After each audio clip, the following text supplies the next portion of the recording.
네, 안녕하세요. 전명입니다. 저는 동국대학교에서 사회학을 전공하고 서울대학교 인류학과 석사과정을 졸업한 후 현재 서울대학교 박물관에서 근무를 하고 있습니다.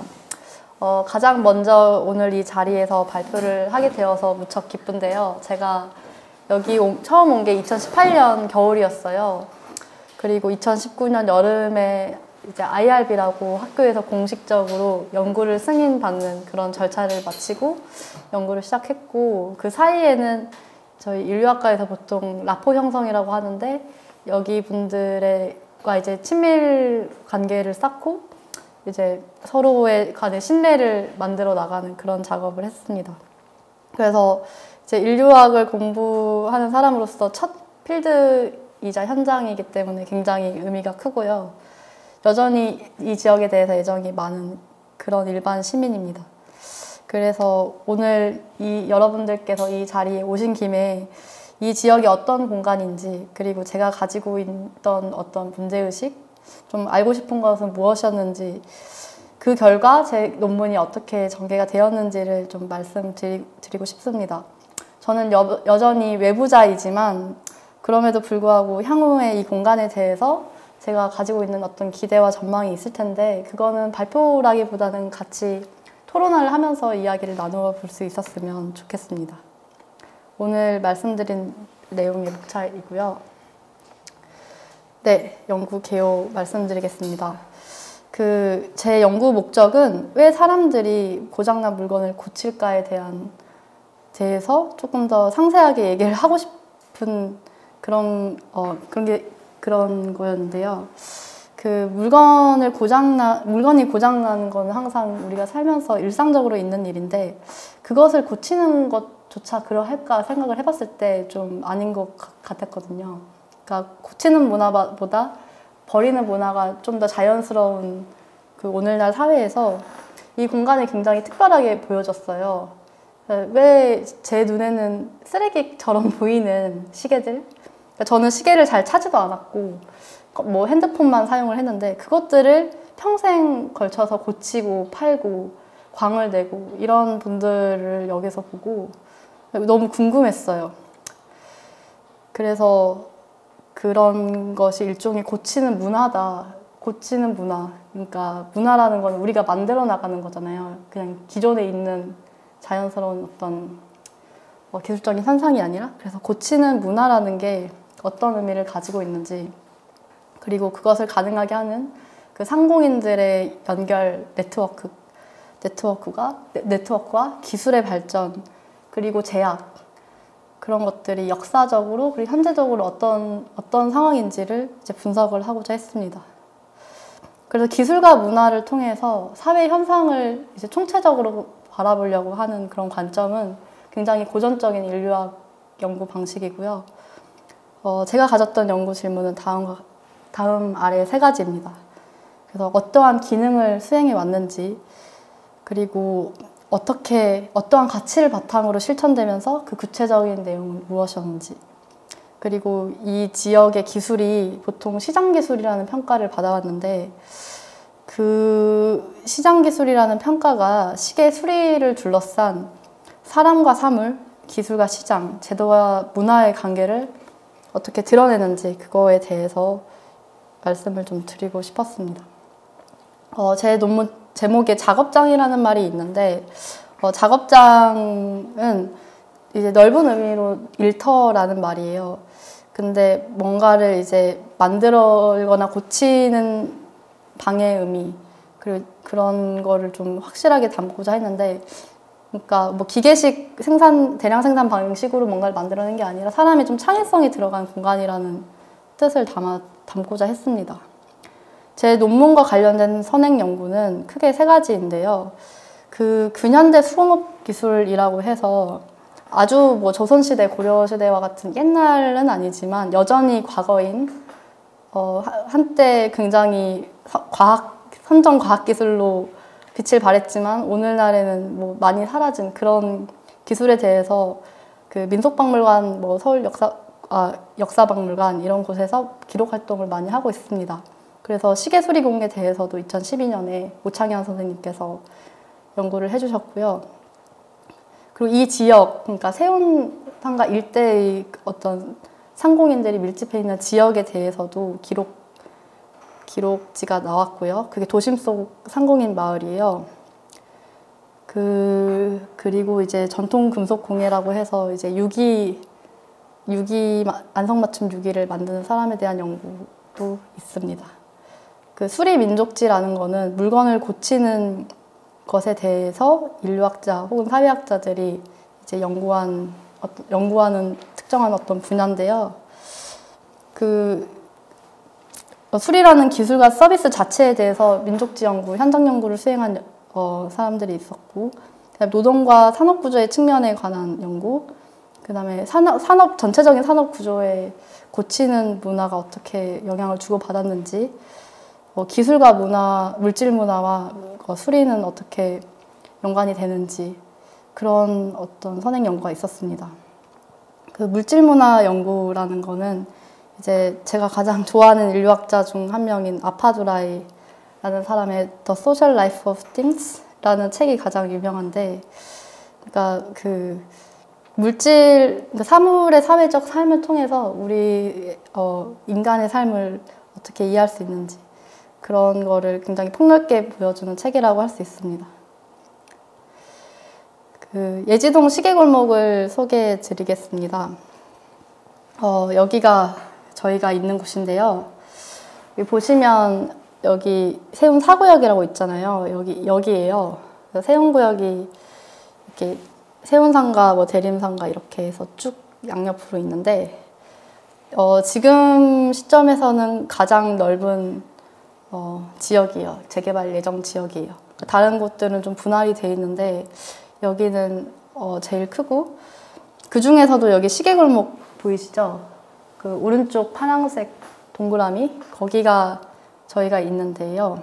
그래서 조명 골목도 있고 배터리 골목도 있고 귀금속 골목도 있고, 그런데 시계 골목이 그나마 저는 제일 활성화된 것 중 하나라고 생각을 해요. 그래서 보면 옛날 일제강점기 시기에는 보통 이제 그 상업 중심이었던 본정통 충무로 쪽에 있었고, 일본인들이 주로 있었던, 그다음에 조선인 밀집 지역은 종로였어요. 그래서 한국전쟁 전까지 제가 이제 조사를 한 바로는 한옥 주거지와 음식점, 환락가가 이제 밀집한 서민들의 생활 공간이었을 것이라고 추측이 됩니다. 그래서 전후 폐허가 된 공간에서 이제 빈 공터 같은 곳에 이제 사과박스 상자에 고무줄을 매달아서 시계를 팔거나 고무를 고치거나 이런 사람들이 이제 밀집하게 되면서, 그래서 이제 상업 공간이 점점 형성되었다고 알려져 있고요. 1970년대에 본래 이제 남대문이 있었는데 거기가 이제 많이 꽉 차기도 했고, 이곳이 이제 동대문 버스 정류장이 있어서 교통도 좋고 여러 가지 이유 때문에 시계 특화골목 같은 것이 이제 형성이 되었다고 알려져 있습니다. 여기도 굉장히 지가가 높고 권리금도 높은 공간이었어서 1980년대쯤, 90년대쯤에는 이제 이 지역 상공인들이 종로 3가 봉익동 쪽으로 이동을 해요. 그래서 저희가 알고 있는 종로 3가 귀금속 매장 같은 것들 시초가 여기라고 할 수 있고요. 지금 이제 상황은 살아있는 골목과 죽은 골목이라고 하는데, 돌아가 보시면 이제 저기 왼쪽에 세운스퀘어 건물이 있어요. 거기가 이제 대체상가거든요. 그래서 여기 개발이 조금 지연이 됐는데 오랫동안 그 지연 과정에서 SH에서 그 상인들을 위한 임시 대체상가를 마련을 했고, 여기 계시는 분들의 상당수가 저쪽에 이주를 한 상태입니다. 그래서 이제 이주한 사람들은 떠나가면 그 공간을 다시 다른 사람한테 줄 수가 없기 때문에 이렇게 비어있는 채로 상당한 공간이 남아있고요. 여기 분들은 그 골목을 죽은 골목이라고 해요. 저희가 있는 곳은 합의를 반대했거나 여러 가지 이유로 아직 이 공간을 잘 사용하고 있는 지주분들, 땅, 그래서 살아있는 골목입니다. 그 보건중심 시계기술의 이제 구성과 내용이 어떻게 되는지 살펴볼 텐데, 말로 하는 것보다 영상으로 보여드리는 게 훨씬 더 나을 것 같아서 제가 일단은 영상을 재생을 하겠습니다. 비교하는 거예요. 왼쪽이랑 오른쪽이랑.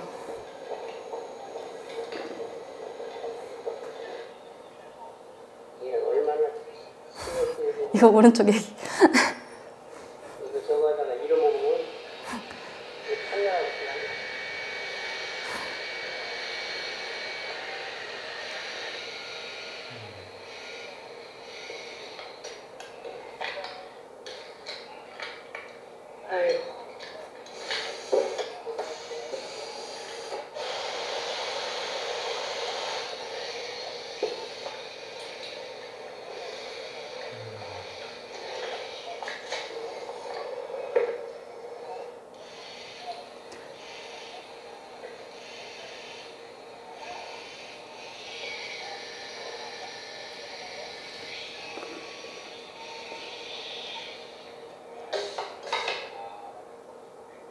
왼쪽은 이제 노모스라는 독일 시계 회사에서, 이것도 나름 핸드메이드 시계라고 광고는 하는데요, 이 회사도. 그럼에도 불구하고 상당히 자동화된 설비를 활용해서 시계를 만드는 모습이고요. 오른쪽은 시계 문자판 기술자 오석영 선생님께서 바늘에 광을 내고 이제 각도를 만드는 작업이에요. 그래서 문자판 위에 바늘이 달려있기 때문에 그 바늘도 관할을 하시는데, 굉장히 작은 바늘을 이렇게 하나하나 다 집어서 손으로 이렇게 문질러서 광을 내는 그런 겁니다.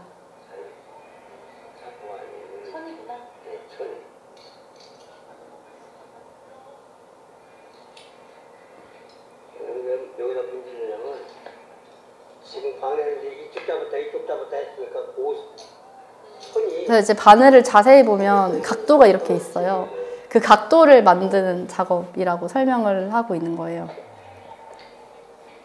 조립은 왼쪽에서도 사람이 직접 하죠.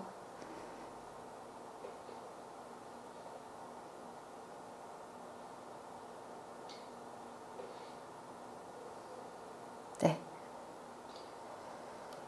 그래서 예지동 시계기술이 어떠한 것이냐라고 사람들이 얘기를 했을 때, 저는 왼쪽에 공정을 사람 손으로 하는 거다라고 간단하게 설명을 드리고 싶어요.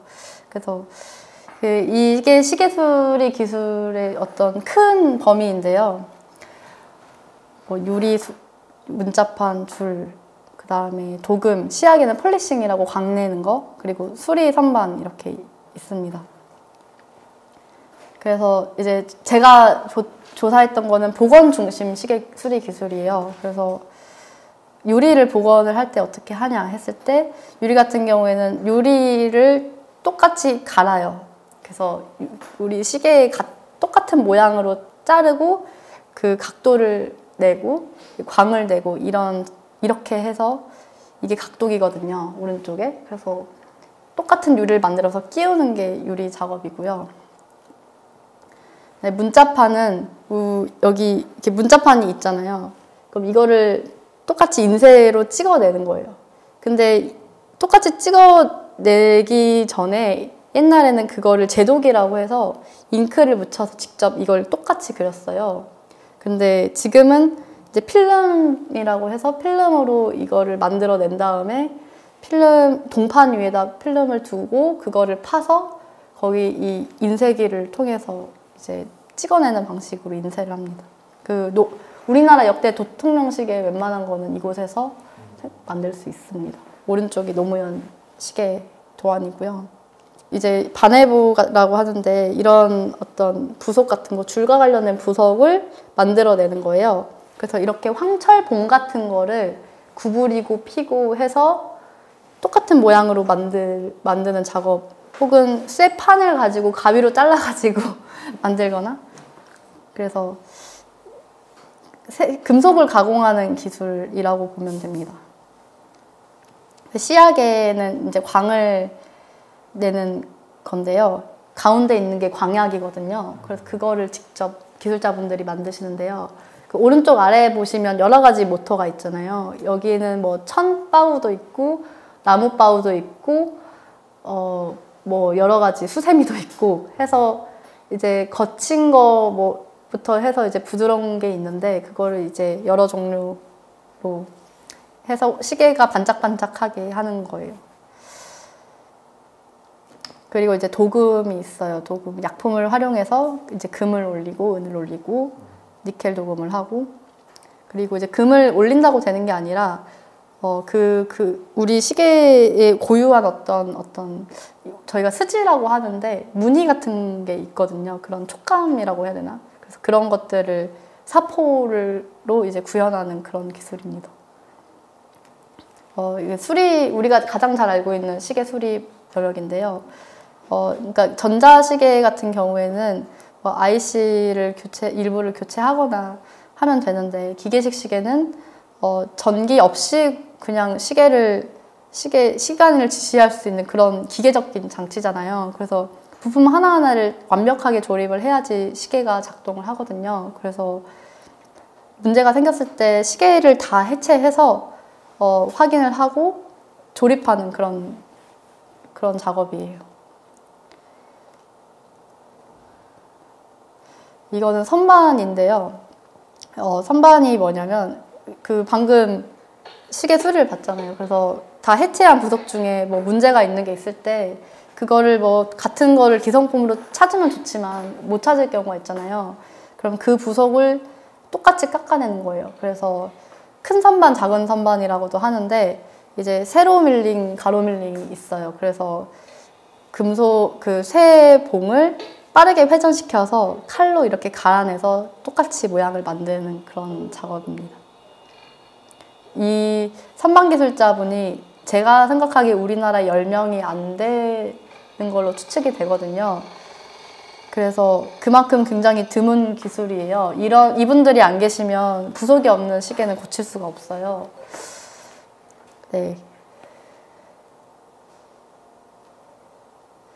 그래서 이런 여러 가지 시계 수리 분야는 서로 이제 관계망을 가지고 작동을 합니다. 그래서 시계가 예를 들면 뭐 유리에 문제가 있을 수도 있고 안에 부속에 문제가 있을 수도 있잖아요. 그래서 뭐 한 가게 이거를 가져가면 다른 분이 이렇게 연결을 해주는 그런 네트워크가 있기 때문에 굉장히 쉽고 빠르게 시계를 이곳에서 고칠 수 있는 거고 전국적으로 옛날에 역전이나 되게 어떤 번화한 거리에 시계 골목이 있었지만 사실 시계라는 매체가 오늘날에는 거의 마니아들이 찾는 그 정도 물건이 되어버렸어요.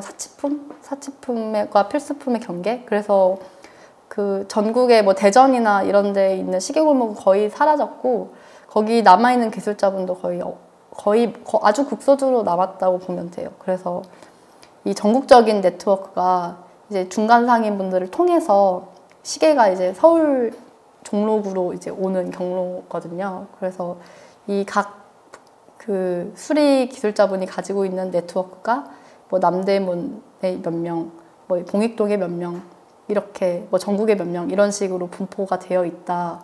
이런 거를 보여드리고 싶었어요. 그리고 이제 시계 수리를 하면서 을지로 지역의 어떤 공구 재료상에와 교류를 하고 또 황학동 중고품 시장에서 시계를 가져와서 이곳에 고치고 이런 네트워크가 있는데 그거는 제 논문에 설명이 돼 있긴 한데 간단하게 소개해 드리려고 했습니다. 네, 그래서 아까는 이제 뭐 노점상이 어떻게 이 예지상가 2층의 공장들과 뭐 손님들을 연결시키는지 뭐 그런 그 시계골목 내부의 네트워크에 대해서 간단하게 소개해 드렸는데요. 지금은 이제 다른 지역을 포함해서 그 시계골목에서 시계들이 어떻게 고물에서 상품으로 탄생을 하는지 이런 거에 대한 어떤 전반적인 네트워크 지도를 제가 그린 내용을 소개를 하려고 해요. 그래서 근데 글씨가 잘 안 보이네요. 그래서 이거 자세한 내용은 제 논문에서 그러면 참고하도록 할게요. 네, 대략적으로 소개를 하자면 이제 위쪽에서는 이제 시계가 고장났을 때 기술자가 어떻게 고치는지를 표현을 한 거고요. 아래쪽에서는 이제 시계 수리를 손님이 포기하고 그걸 버리고 갔을 때 그것들을 고물상에 사서 분해해서 다른 기술자에게 이제 부품 형식으로 넘기고 또 그걸 이제 고철로 넘기고 뭐 이런 과정을 보여드리는 겁니다. 그래서 이런 어떤 과정이 아니라면 시계를 쓰레기통에 버리면 끝나는 건데 이렇게 사람들이 이제 개입을 해서 우리 서울시에 있는 시계들이 이렇게 다시 재사용될 수 있다. 뭐 이런 얘기를 하고 싶었습니다. 그러면 이런 시계 기술은 어떻게 습득되는지, 그리고 우리가 장인이라고 생각하는 어떤 기술자분들이 어떻게 그 자기들이 가지고 있는 장인의식을 실천하는지를 말씀드리겠습니다. 제 논문의 어떤 주요 대상은 70세 이상의 2세대, 3세대 한국인 기술자분들이에요. 그래서 뭐 제가 4세대, 5세대라고 생각하는 어떤 최근 20대, 30대 분들의 시계 기술자분들과는 약간 차이가 있을 수 있어요. 그래서 이분들이 대부분, 그러니까 예지동에 계신 분들 대부분이 그런 70대 수리 기술자분들이기 때문에 그 분들에 대해 초점을 맞춰서 말씀을 드리는데요. 일단 이분들은 일제혁명기 때부터 전해 내려온 도구를 그렇게 물려받아서 이제 활용하시는 게 있고, 그러니까 구입도 새로 구입도 하지만, 그리고 일상생활에서의 자원을 브리콜라주처럼 활용을 해서 이제 시계를 고친다. 그러니까 이거를 고치기 위해서는 반드시 뭐 스위스 어떤 모델이 있어야 된다, 이게 아니라 이런 모양이 필요하네, 이걸 한번 만들어 봐야지 해서 만드시는 분들이 예지동 시계골목 분들이다. 그리고 자기 어떤 매뉴얼보다는 자기가 몸으로 느끼고 기억하는 어떤 감의 영역을 굉장히 중요하게 생각한다, 이런 특징이 있습니다. 그 기술은 일단은 꼬마 시절부터 시작을 했어요. 그러니까 한국전쟁 이후 1950년대에서 60년대, 뭐 70년대까지 이제 견습생으로부터 시작해서 선배 기술자한테 어깨너머로 기술을 배웠고, 보통 1, 2년이 지나면 어느 정도 시계를 만들 수 있는 중간 기술자가 됐다고 하는데요. 그래서 이 1, 2년 이후 뭐 2, 3년이 굉장히 중요한 시기였어요. 그래서 이때 이제 독립을 해서 다른 시계점에 기사 생활을 할 것인지 월급 받으면서, 아니면 내가 더 많이 시간을 투자해서 이제 특수기술자로 거듭날 것인지 결정을 하는 중요한 시기가 이 시기였다고 합니다. 그래서 그 기사 생활을 하지 않는 사람들, 특히 이제 문자판이나 선반 기술 같은 특수 분야는 그 여러 작업장들을 돌아다니면서 경험의 폭을 넓혔다고 해요. 그래서 어떤 분들은 자기 선생님을 스승이라고 하고 어떤 분들은 주인이라고 하는데, 그게 이제 어떤 마음속에 있는 감정을 표현한 거라고 생각을 하는데, 사실 제자 입장에서는 빨리 기술을 배워서 독립을 하는 게 이익이거든요. 근데 이제 스승 입장에서는, 그러니까 가르쳐주는 사람 입장에서는 내가 기술을 가르쳐줬으니까 저렴한 값에 오랫동안 데리고 있으면 좀 이익이지 않겠나. 그래서 조금이라도 더 붙잡고 있는 사람들, 뭐 7년, 8년, 10년까지 붙잡고 있는 분들, 결국에는 뭐 싸워서 나가거나 아니면 나갈 때 뭐 서울에서 하지 마라 이렇게 요구를 하거나 직접적으로, 그런 어떤 관계도 있었다고 해요. 굉장히 이상적인 관계는 아니지만 저는 충분히 현실적이라고 생각을 합니다. 그래서 밖에서 온 제자는 언젠가는 떠나보내야 될 손님이고, 근데 내 자식은 밖에서 기술을 배우더라도 여기 와서 나의 대를 이어야 될 가족이고, 이런 차이가 있는 거를 봤습니다. 그래서 시계골목에서도 이런 가족 간 어떤 연계, 인적 관계가 굉장히 중요한데, 제가 보기에는, 그러니까 그래서 외부에서 온 기술자들 같은 경우에, 그러니까 스승 없이 온 분들은 좀 텃세도 좀 있었다고 하고, 그래서 자기가 이제 가르치는 제자를 위해서 일부러 자기 친척이라고 하기도 하고 그런 걸 봤습니다. 그 합법적인 주변적 참여라는 왼저의 이제 이론이 있는데요. 그 이제 시계 수리를 배우는 과정에서 처음부터 시계 수리를 알려주는 건 아니었어요. 그래서 처음에는 온갖 잡일들을 이제 처리하게 하면서 작업장의 분위기와 규율을 몸으로 익히게 합니다. 뭐 보통 이제 재료를 사와라, 뭐 심부름 같은 거, 커피 타와라 이런 거를 계속 하게 하고 이제 점차적으로 이제 기회를 주는 거죠.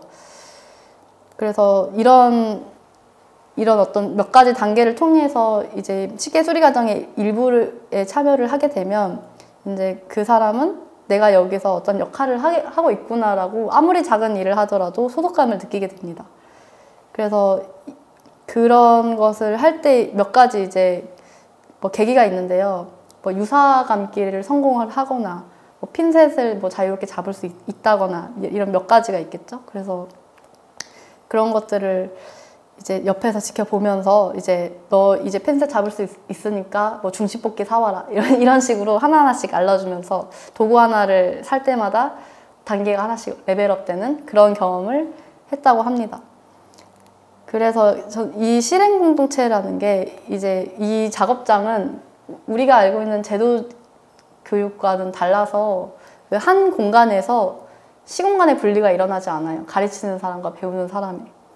그래서 단지 기술뿐만 아니라 그 사람이 사는 방식, 가치관, 정체성, 도구, 뭐 관계, 사회적 관계 모두 총체적으로 경험하고 공유할 수 있다는 그런 특징이 있다고 봅니다. 그래서 이분들한테 선생님 기술 어떻게 배우셨어요?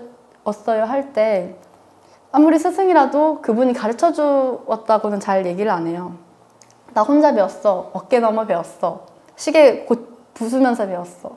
그래서 직접적으로 가르치기보다는 그런 어떤 실행 공동체 안에서 내가 계속 깨져보는 경험을 하면서 배우는 그런 경우가 많았습니다.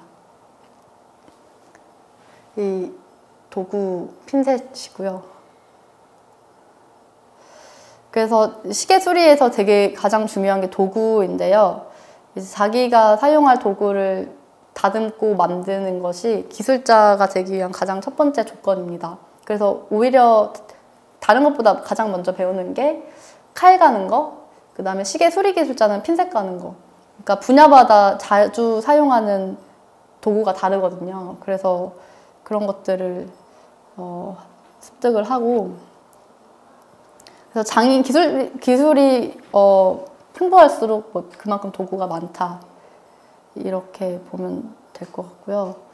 그래서 이제 옛날에는 서로 경쟁이 심했기 때문에 정말 중요한 도구는 절대로 빌려주지 않고, 그리고 이제 다른 기술자가 별로 가지고 있지 않은 몇 가지, 예를 들면 시계 뚜껑을 덮는 도구들이 있는데 그게 종류가 많을수록 더 많은 시계를 열고 닫을 수 있어요. 저희가 배터리 교체하는 거 되게 간단한 거라고 생각을 하는데 그게 뚜껑 여는 과정에서 고장날 가능성이 되게 크거든요. 그래서 그런 거 이렇게 잘 빌려주는 사람은 이제 그만큼 위세가 높은 기술자라고 할 수 있어요. 그래서 뭐 종이컵, 신문지, 뭐 젖꼭지, 면봉, 뭐 콘돔, 볼펜 이런 것들을 되게 다채롭게 사용하는 거를 제가 볼 수 있었습니다. 그리고 이제 암묵적 지식의 축적이라고 하는데 이거는 특히 선반기술이나 뭐 유리나 아니면 뭐 줄댐? 그러니까 금속이나 유리를 이렇게 연삭하는 기술자로부터 많이 느꼈던 건데, 그러니까 그 지식이라는 것이 감각을 통해서 이제 흡수되는 거예요. 그래서 어떤 이론적 지식과 그거 실제적 지식을 결합을 해서 암묵적 지식을 가지고 그냥 감으로 뭔가를 만들어내는 그런 기술. 그게 되게 신기했던 게 시계 선반 기술은 새끼손톱보다 훨씬 더 작은 부속을 만들어내는데 그거 할 때 자를 별로 안 쓰는 거예요. 오히려 좀 이 정도 되는 거는 자를 정밀하게 사용을 하는데 정말 작은 거는 자가 필요가 없어요. 아무리 정밀한 자라도 그 느낌을 당해내지 못한다는 거예요. 그래서 처음에 그걸 이렇게 만져보고 자로 몇 번 재보고 만져보고 계속 보고 있다가 눈을 감고 그 형체를 구체적으로 떠올린 다음에 그때 딱 작업을 해서 5분에서 30분 그 사이 시간 동안 만들면 그게 그냥 부속이 되는 거예요. 그래서 이거는 다른 사람한테도 전수하기 굉장히 어려운 기술이잖아요. 그래서 네. 그래서 오히려 저는 그분들 보면서 이 시계 수리 기술이라는 게 사람한테 배우는 게 아니라 물건한테 배우는 거다. 그러니까 시계랑 도구로부터 내가 이제 손으로 만지면서 배우는 거다. 이런 생각을 하게 되었어요. 그렇다면 어떤 사람들이 장인일까? 일단 시계골목에서는 뭔가를 만들고 복원할 수 있는 사람을 장인이라고 생각을 하는 것 같아요.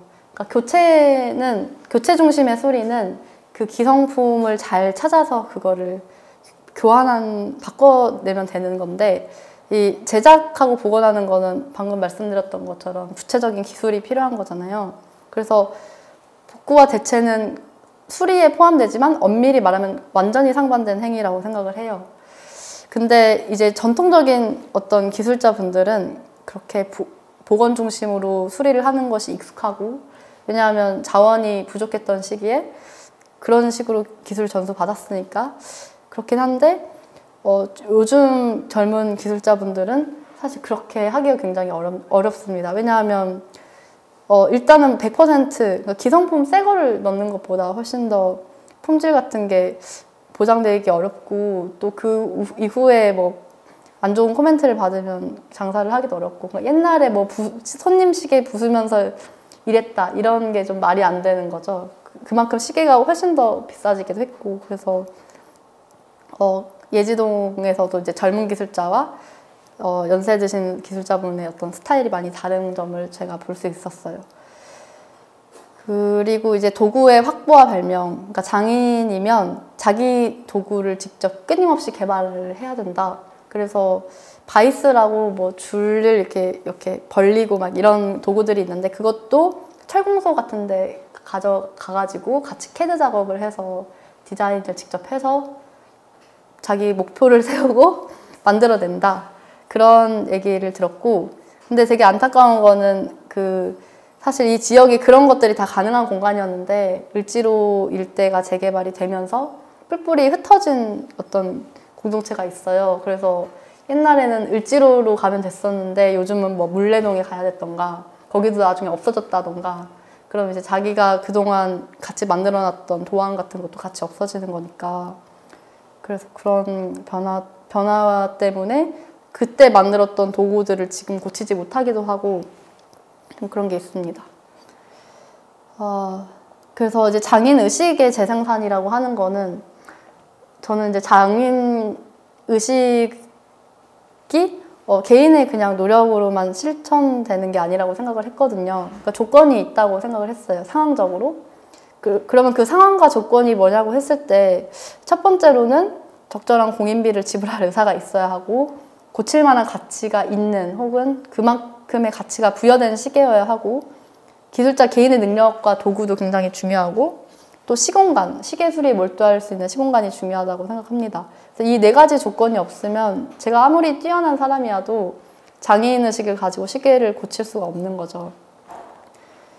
그래서 여기 같은 경우에 저렴한 화학동제 중고시계 같은 것들이 의뢰될 때 이제 그 시계 가격에 준하는 저렴한 공인비를 받기 때문에 완벽하게 시계를 고치지 않는 경우도 있고, 근데 그거를 생각하고 또 고치러 온 분도 있어요.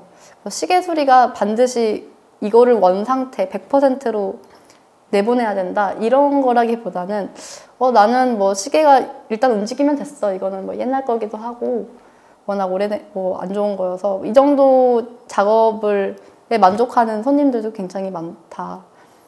그리고 1980년대 후반부터 90년대 초반에 이제 시계 산업이 침체가 되면서 기계식 시계 수리 기술자분들이 이제 판촉용 시계 생산자로 돌아서게 돼요. 그거를 이제 안당 조립이라고도 하는데, 이제 거기에 참여했던 분들이 기술이 없는 건 아니거든요. 그런데 어떻게 보면 직공이라고 해서 단순하게 그냥 조립만 하는 그런 일로 하시게 된 거죠. 그래서 그런 것도 그런 상황도 있었고, 또 한 가지 마지막은 이제 장애인 의식이라는 게 이제 공동체에서 계속 그 재생산이 가능해야지 이어지는 건데 너무나도 생존 경쟁이 심하고 부동산 임대료가 높고 그렇게 하다 보면 후배나 동료와 기술을 공유하지 않아서 오히려 서로 발전할 수 없게 되는 상황. 어떻게 보면 예지동의 한 일면이라고도 볼 수 있는 그런 것도 있었던 것 같습니다. 그렇다면 이제 시장기술은 어떻게 가격이 매겨지고 어떤 네트워크를 가지고 있고 또 어떤 가치를 가지고 있는가 했을 때 이 시장기술이라는 거는 이분들이 이제 말하는 말인데요. 그러니까 예지동이 시계시장이니까 시장에서 사용하는 기술이다. 근데 그 말의 이면에는 시장기술과 이제 시계기술은 다르다. 이런 의미를 포함하고 있는 것 같아요. 그래서 이 시장기술의 공인비는 어떻게 책정이 될까 봤을 때 이제 누가 그 시계를 가져오냐, 그 다음에 어떤 시계를 가져오냐, 어떻게 가져오냐, 어떻게 고치냐 이거에 따라서 가격이 좀 달라지더라고요.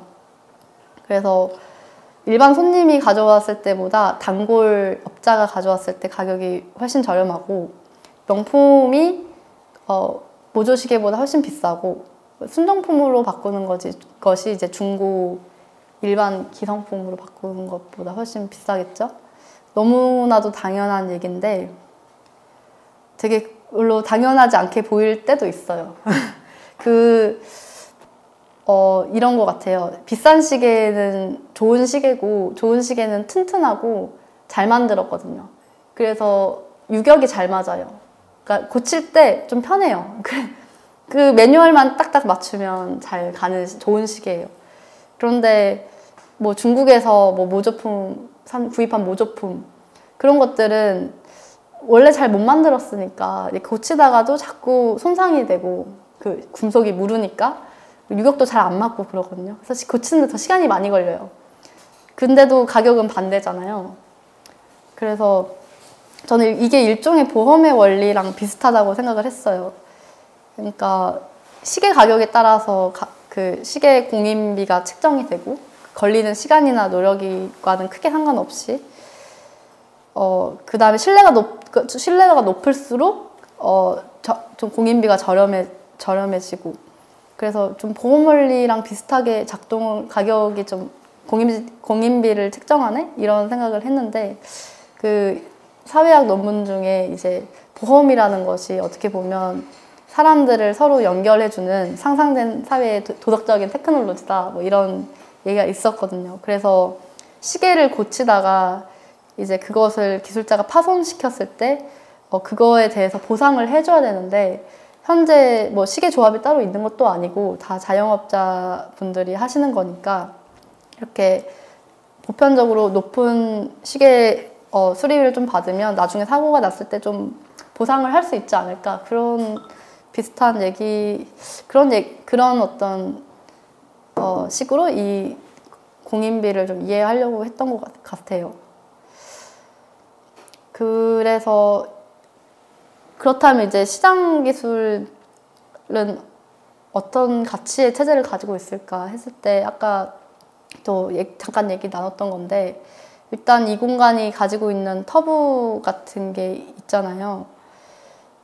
더 옛날에는 뭐 문자판 복원 같은 것들이 일종의 문자판 복제라고 좀 오해를 받기도 했어요.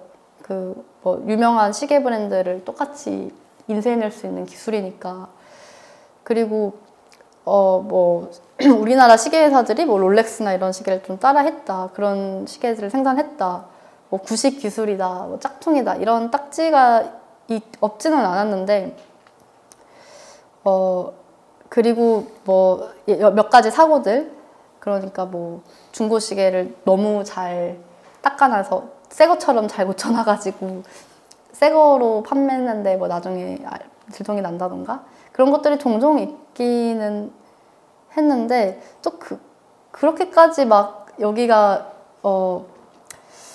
막 문제가 되는 공간이었다고는 저는 생각을 안 해요. 근데 더 중요한 거는 그 국가들이 이제 가지고 있는 그리고 시장에서 이제 마케팅 전략으로 가지고 있는 그런 가치의 체제인 것 같아요. 그래서 전문대나 시계 학원, 시계 회사에서 뭐 인증제도도 운영하고 매뉴얼도 뭐 매뉴얼 같은 것도 배포하고 그거를 중심으로 가르치고 그 외에 다른 거는 약간 짝퉁 이런 식으로 얘기를 하니까 당연히 거기서 배우는 사람들도 이게 좀 비공식적인 영역처럼 보이지 않나.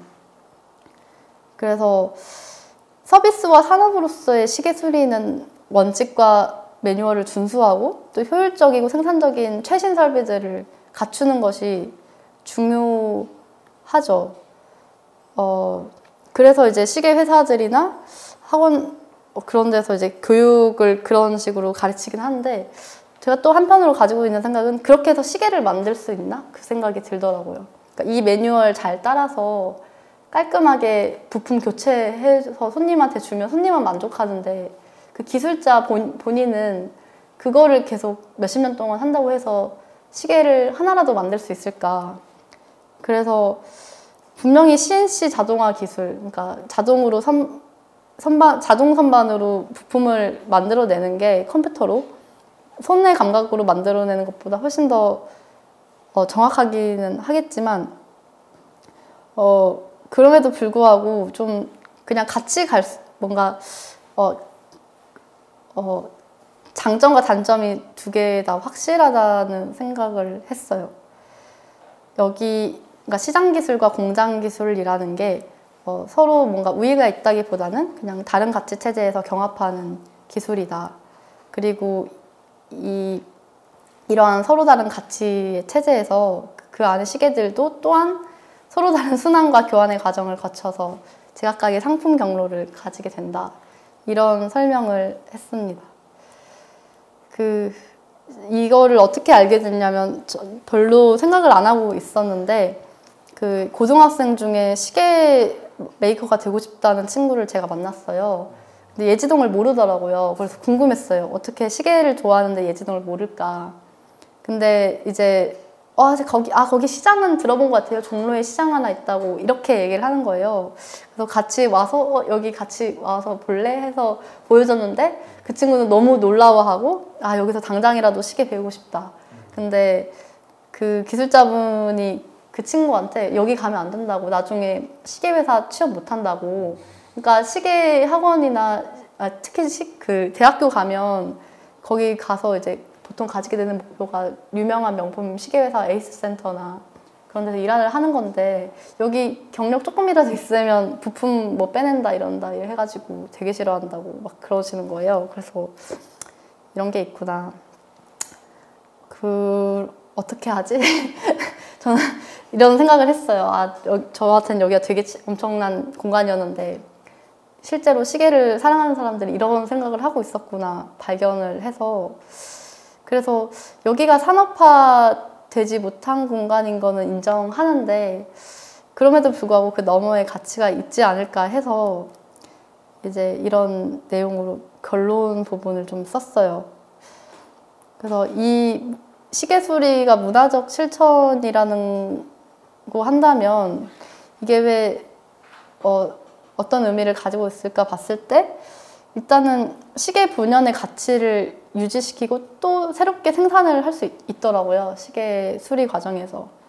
그러니까 뭐 골동품, 역사적인 가치가 중요한 거는 더 상하지 않게 그대로 냅두고, 근데 뭐 또 다르게 내가 이거를 무슨 색으로 바꾸고 싶다던가 줄을 바꾸고 싶다던가 하는 거는 또 새로운 가치를 좀 넣어주고 이런 작업이 충분히 가능하고, 또 시계를 고친다는 것이 특히 이제 한정된 조건 속에서 이제 버리는 거를 좀 이렇게 살려낸다는 것이 우리 지구 환경에도 그리고 지역 사회에도 굉장히 좋다. 이 시계 수리라는 일자리도 너무나도 좋은 직업이고 이 사람과 사람이 만나는 일이잖아요. 시계 수리라는 물건을 고친다는 게. 그래서 이 도심 공간에 이런 수리에 특화된 지역이 있는 게 굉장히 소중하게 느껴지더라고요.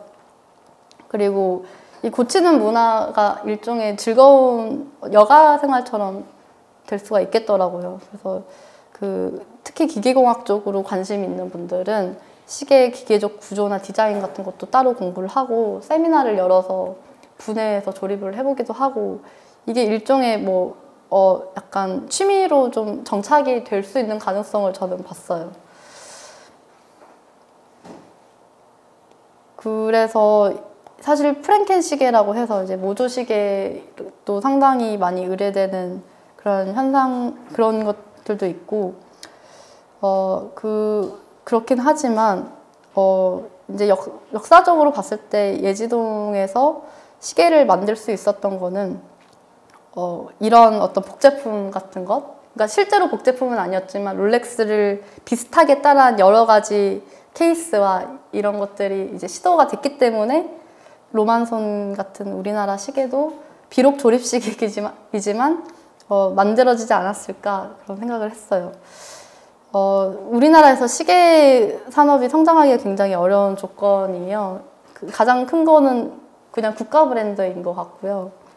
그래서 우리나라에서 시계를 만들 때 부품 같은 건 다 우리나라에서 생산을 하더라도 부품을 세트로 스위스에 보내서 거기서 조립만 하게 한 다음에 다시 수입하면 스위스제가 되니까 그런 식으로도 만들었다고 들었어요. 시계 회사들이 굉장히 많았고 한때 굉장히 쿼츠 시계 수출국으로 되게 유명했지만 본래 이제 무브먼트 기술은 없는 그런 상황이고요. 근데 이제 아까 말씀드렸던 것처럼 제가 생각하기에 여기 예지동 시계골목에 남아있는 몇 안 되는 보건 중심의 시계 수리 기술자분들이 작업이 이제 스위스 독립 시계 제작자분들의 생산 기술과 작업 공정 자체는 저는 유사하다고 봤거든요. 그러니까 이것을 일종의 산업공예라고 생각을 한다면 그냥 쇳덩이를 가지고 그리고 금가루를 가지고 물건을 그냥 상품을 만들어내는 거, 손으로? 그게 공예가 아닐 이유가 없더라고요. 그래서, 만약에 이거를, 우리가 본래 가지고 있는 시장 기술이라는 어떤 것을, 최고급 수제품이라고 가치를 좀 이렇게 전환을 한다면, 추후에는 뭐 문화적이고 산업적인 가치를 좀 주목받을 수 있지 않을까 생각을 했어요. 그래서 제가 이제 산업화 너머의 작업장이라고 이름 붙인 거는 예지동 시계골목의 수리기술이 성공적인 산업화는 어려웠으나 그 너머의 가치를 지금까지 계승해 왔고 추후에 어떤 이 수공예가 가지고 있는 변이와 결함, 불규칙성 같은 것들이 인간적이고 창조가 가능한 기술로 활용될 수 있는 가능성이 높다. 이렇게 봤기 때문에 이런 제목을 지었습니다. 그래서 예지동에서 굉장히 다양한 시도들이 나타났었다는 어떤 증언 같은 거를 봤던 거예요. 그래서 비록 어떤 복제품처럼 보일지 몰라도 이러한 비공식 경제가 있었던 덕분에 근대 이후의 도심 공간에서 뭔가 새로운 것들을 창조해낼 수 있는 그런 바탕이 생길 수 있었다. 굉장히 자생적인 산업 기반, 그리고 상업 기반이라고 생각을 합니다. 제가 한 말은 아니고 썬다람이라는 사람이 비공식 경제 시장에 대해서 얘기를 한 건데, 그래서 이제 고칠 수 있어야 만들 수도 있다라는 거는 제가 생각했다기보다는 스위스 시계 회사들이 가지고 온 거예요.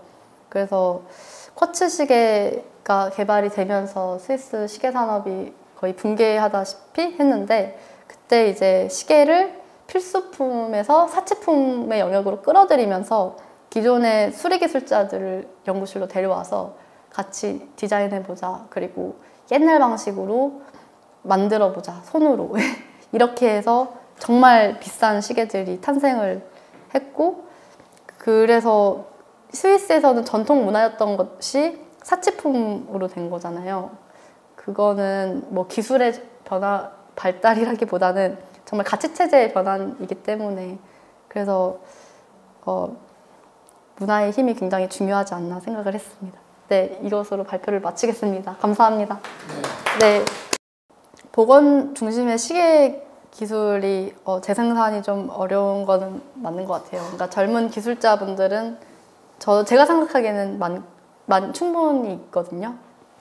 관심이 있는. 근데 보건 중심을 한다는 건 또 다른 문제고 도전을 해야 되는 상황이어서 자기 삶을 걸고 도전을 해야 되는 거죠.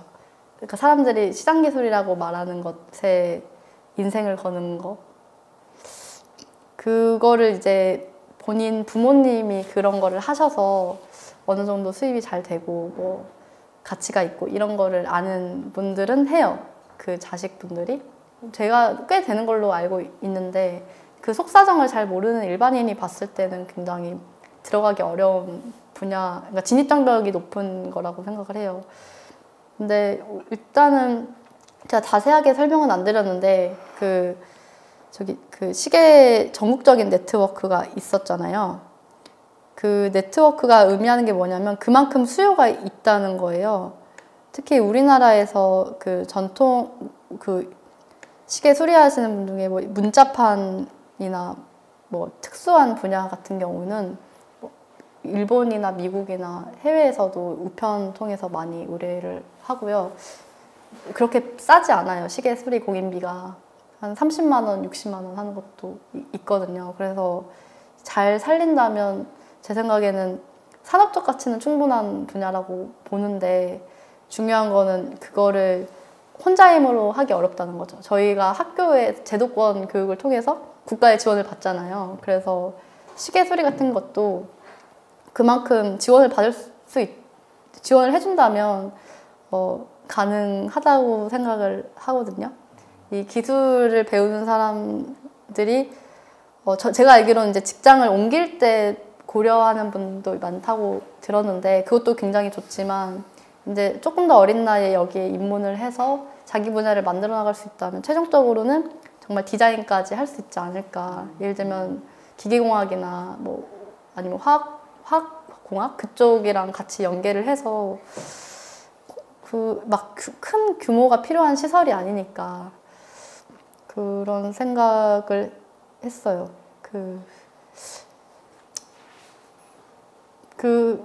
그러게요. 제가 일본에도 가봤는데 그렇게 막 많이 남아있는 것 같진 않았어요. 특히 문자판 같은 거는 못 봤어요. 수리는 봤는데. 근데 유튜브 같은 데 보면 전 세계에 이런 특화된 기술자분들이 있고 잘 살고 있더라고요. 그리고 서양에서는 이미 시계 복원하는 게 전통 문화가 돼서 그거를 우리나라에서 뭐 예를 들면 기와 굽는 것처럼 배우거든요. 대학원에서. 근데 저는 문화에 대해서 특히 그 문화재를 기록한다는 거에 대해서 조금 생각이 다른데 제가 문화를 공부하는 이유는 그거를 박제해서 과거로 남겨두는 게 아니라 앞으로 같이 그거를 품고 살아갈 수 있는 기반을 만드는 거라고 생각을 해요. 보통 이거를 하면서 느낀 게 본인들이 공장에서 일하고 시장에서 일한다고만 생각을 했지 내가 장인이다, 내가 기술자다 이런 생각을 한 분들이 처음에는 한 명도 없었거든요. 시계골목에는 적어도.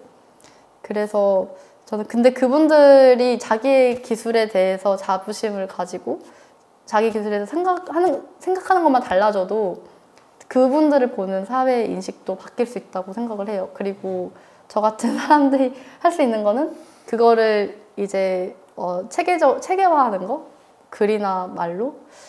그래서 이런 작업을 관심 있게 하고 있고 만약에 뭐 자생적으로 이게 사라지면 뭐 어떻게 할 수가 없겠지만 제가 느끼기에 그렇게 자생적 네 여기까지인 것 같은데요. 장인의식이라는 게 저는 그냥 무언가를 잘 해내려고 하는 거, 일을 할 때 대충 하지 않고 내가 이거에 대해서 책임의식을 가지고 좀 잘 하려고 하는 그런 마음 정도로 정의를 했어요. 그리고 그걸 실제로 해내는 것까지. 근데 그게 이제 상황과 조건에 따라서 달라진다는 거죠. 단지 우리가 장인을 얘기할 때 그 사람의 어떤 경력이나 기술만 보잖아요. 근데 저는 그게 조금 더 폭넓은 범위에서 고려돼야 된다고 생각을 해요. 예를 들면 우리가 예지동에 와서 계속 10,000원만 들고 와서 시계 수리해달라고 하면 그분들이 아무리 장인이라도 그 돈 받고 고칠 수가 없잖아요. 근데 예지동 시계골목이 판촉물 시계 생산하고 이런 이런 어떤 공장처럼 중간에 변했던 이유 중 하나가 쿼츠 시계 때문에 그런 시계 자체가 사라졌던 그런 역사 때문이거든요. 그렇게 굉장히 위축됐을 시기에 기술자들도 많이 떠나가고 남은 기술자들도 정말 독한 마음으로 남한테 기술 안 알려주고 일단 내 밥그릇부터 이런 마음으로 생존을 했으니까 그래서 만약에 이 시계 기술이 재생산이 안 된다면 그런 역사 때문이지 않을까 생각을 해요. 네. 공간 일단은 시계를 만들 수 있는 기술자를 양산할 수 있는 어떤 공간이 있었으면 좋겠어요. 그러니까 시계박물관 뭐 이런 것도 중요할 텐데 그 박물관이 그냥 전시 공간뿐만이 아니라 교육이랑 연구를 포괄해야 하는 공공문화 공간이잖아요. 그래서 그 박물관이 만약에 마련된다면 그 안에 이런 은퇴한 장인분들이랑 협업할 수 있는 작업장이 마련이 돼서 그런 거를 이제 특히 이제 기계공학 하시는 분들이랑 같이 시킬 수 있는 작업장이 들어섰으면 좋겠다는 생각은 했어요. 특히 그 사라지는 기술, 선방 기술이나 문자판은 잘 모르겠는데 선방 기술은 확실히 좀 이어나갈 수 있는 좀 뭔가 지원이 있었으면 좋겠어요. 선방 기술 3D 프린터로 대체되는 거 아닌가요? 금속이어서 네. CNC 가공으로는 되는데요. 부품 하나 그러니까 뭐 골동품 시계 부품 하나 만들려고 기계 전사 하나를 해서 다 컴퓨터로 그거를 막 CAD로 쳐가지고 만들 수는 없잖아요. 그러니까 비싼 시계는 그렇게 할 텐데 비싸지 않은 시계도 고칠 수 있어야지 진정한 어떤 수리 공간이라고 생각하거든요. 도심 공간의 기반 시설로서. 그래서 네. 근데 선방 기술이 꼭 시계에만 국한되는 건 아니고요. 뭐 의료기기 같은 것도 그게 기계적인 원리로 그리고 금속으로 만들어진 경우에는 선방 기술자들이 고치기도 해요. 그러니까 시계 수리의 좀 범위를 넓히면 응용될 수 있는 가능성도 있고 전 부가가치가 많은 산업이라고는 생각해요. 만약에 기술교육과 공학교육이 같이 이루어진다면 네. 알겠습니다. 네. 여기까지 하도록 하겠습니다. 감사합니다. 수고하셨습니다.